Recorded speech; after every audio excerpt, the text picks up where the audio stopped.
जय Shri Krishna friends, welcome to Harimukund. आइए आज श्रीमद् भागवत पुराण के 5वें स्कंद का 13वां अध्याय शुरू करते हैं।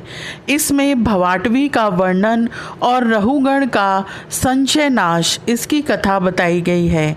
जड़ भरत ने कहा, राजन, यह जीव समूह सुख रूप धन में आसक्त देश देशांतर में घूम फिरकर व्यापार करने वाले व्यापारियों के दल के समान है।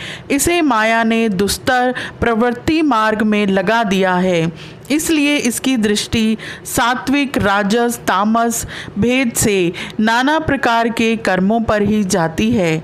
उन कर्मों में भटकता भटकता यह संसार रूप जंगल में पहुंच जाता है। वहाँ इसे तनिक भी शांति नहीं मिलती। महाराज, उस जंगल में 6 डाकू हैं। इस वणिक समाज का नायक बड़ा दुष्ट है। उसके नेतृत्व में जब यह वहाँ पहुँचता है तब ये लुटेरे इसका सब माल मत्ता लूट लेते हैं तथा भेड़िए जिस प्रकार भेड़ों के झुंड में घुसकर उन्हें खींच ले जाते हैं, उसी प्रकार इसके साथ रहने वाले गीदड़ ही इसे असावधान देखकर इसके धन को इधर उधर खींचने लगते हैं। यह वणिक समुदाय इस वन में निवास स्थान, जल और धन आदि में आसक्त होकर इधर उधर भटकता रहता है। कभी बवंडर से उठी हुई धूल के द्वारा जब सारी दिशाएं धूमाच्छादित सी हो जाती हैं और इसकी आंखों में भी धूल भर जाती है, तो इसे दिशाओं का ज्ञान भी नहीं रहता। कभी जलहीन नदियों की ओर जाता है, कभी अन्न न मिलने पर आपस में एक दूसरे से भोजन प्राप्ति की इच्छा करता है, कभी दावानल में घुसकर अग्नि से झुलस जाता है और कभी यक्ष लोग इसके प्राण खींचने लगते हैं तो यह खिन्न होने लगता है। कभी अपने से अधिक बलवान लोग इसका धन छीन लेते हैं तो यह दुखी होकर शोक और मोह से अचेत हो जाता है और कभी गंधर्व नगर में पहुंचकर घड़ी भर के लिए सब दुख भूलकर खुशी मनाने लगता है। कभी पर्वतों पर चढ़ना चाहता है तो कांटे और कंकड़ों द्वारा पैर छलनी हो जाने से उदास हो जाता है। कुटुंब बहुत बढ़ जाता है और उदर पूर्ति का साधन नहीं होता तो भूख की ज्वाला से संतप्त होकर अपने ही बंधु बांधवों पर खींचने लगता है। कभी अजगर सर्प का ग्रास बनकर वन में फेंके हुए मुर्दे के समान पड़ा रहता है।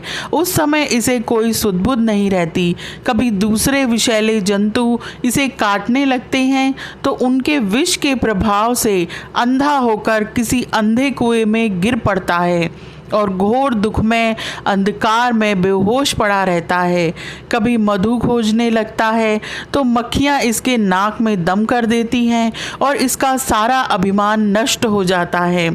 यदि किसी प्रकार अनेकों कठिनाइयों का सामना करके वह मिल भी गया तो बलात् दूसरे लोग इसे छीन लेते हैं। कभी शीत, घाम, आंधी और वर्षा से अपनी रक्षा करने में असमर्थ हो जाता है।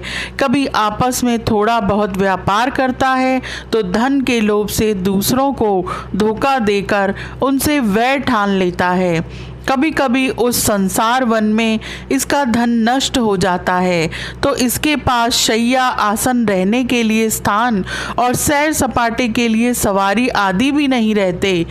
तब दूसरों से याचना करता है। मांगने पर भी दूसरे से जब उसे अभिलषित वस्तु नहीं मिलती तब पराई वस्तुओं पर अनुचित दृष्टि रखने के कारण इसे बड़ा तिरस्कार सहना पड़ता है। इस प्रकार व्यवहारिक संबंध के कारण एक दूसरे से द्वेष भाव बढ़ जाने पर भी वह वणिक समूह आपस में विवाह आदि संबंध स्थापित करता है और फिर इस मार्ग में तरह तरह के कष्ट और धन क्षय आदि संकटों को भोगते भोगते मृतकवत हो जाता है। साथियों में से जो मरते जाते हैं उन्हें जहाँ का तहाँ छोड़कर नवीन उत्पन्न हुओं को साथ लिए वह बंजारों का समूह बराबर आगे ही बढ़ता रहता है। वीरवर, उनमें से कोई भी प्राणी न तो आज तक वापस लौटा है और न किसी ने इस संकटपूर्ण मार्ग को पार करके परमानंदमय योग की ही शरण ली है। जिन्होंने बड़े बड़े दिक्पालों को जीत लिया है, वे धीर वीर पुरुष भी पृथ्वी में यह मेरी है ऐसा अभिमान करके आपस में वैर ठानकर संग्राम भूमि में जूझ जाते हैं, तो भी उन्हें भगवान विष्णु का वह अविनाशी पद नहीं मिलता जो वैरहीन परमहंसों को प्राप्त होता है।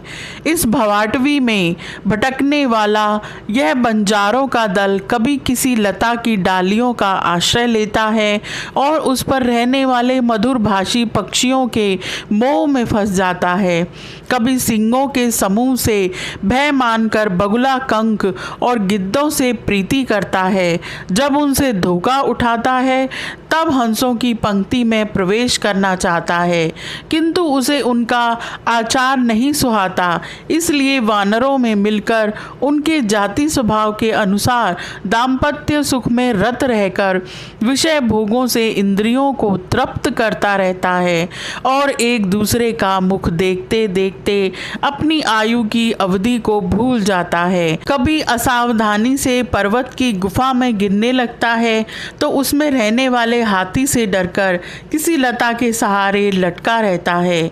शत्रु दमन, यदि किसी प्रकार इसे उस आपत्ति से छुटकारा मिल जाता है तो यह फिर अपने गोल में मिल जाता है।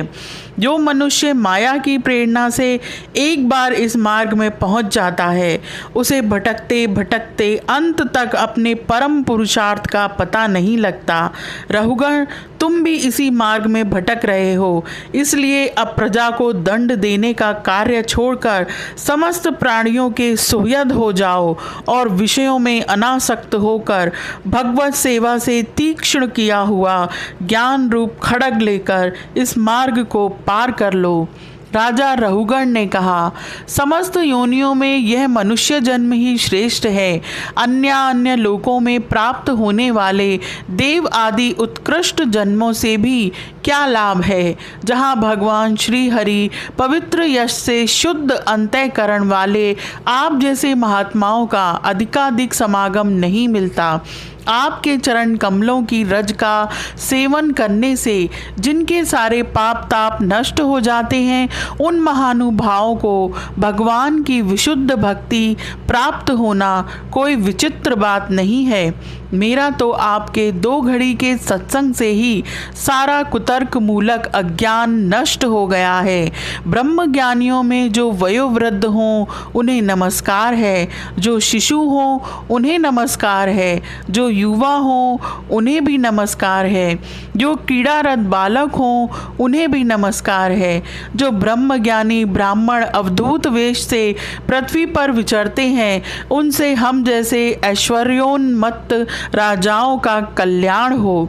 श्री सुखदेव जी कहते हैं, परीक्षित, इस प्रकार उन परम प्रभावशाली ब्रह्म ऋषि पुत्र ने अपना अपमान करने वाले सिंधु नरेश रहुगण को भी अत्यंत करुणावश आत्म तत्व का उपदेश दिया। तब राजा रहुगण ने दीन भाव से उनके चरणों की वंदना की। फिर वे परिपूर्ण समुद्र के समान शांत चित्त होकर पृथ्वी पर विचरने लगे। उनके सत्संग से परमात्म तत्व का ज्ञान पाकर 100 वीरपति रहुगण ने भी अंतःकरण में अविद्यावश आरोपित देह आत्मबुद्धि को त्याग दिया। राजन, जो लोग भगवत आश्रित अनन्य भक्तों की शरण ले लेते हैं उनका ऐसा ही प्रभाव होता है, उनके पास अविद्या ठहर नहीं सकती। राजा परीक्षित ने कहा, महाभागवत मुनि श्रेष्ठ, आप परम विद्वान हैं। आपने रूपक आदि के द्वारा अप्रत्यक्ष रूप से जीवों के जिस संसार रूप मार्ग का वर्णन किया है उस विषय की कल्पना विवेकी मनुष्यों की बुद्धि ने की है। वह अल्प बुद्धि वाले मनुष्यों की समझ में सुगमता से नहीं आ सकता। अतः मेरी प्रार्थना है कि इस दुर्बोध विषय को रूपक का स्पष्टीकरण करने वाले शब्दों से खोल कर समझाइए। यह अध्याय यहीं समाप्त होता है। आज के लिए इतना ही। Please like, share and subscribe my channel. Thank you.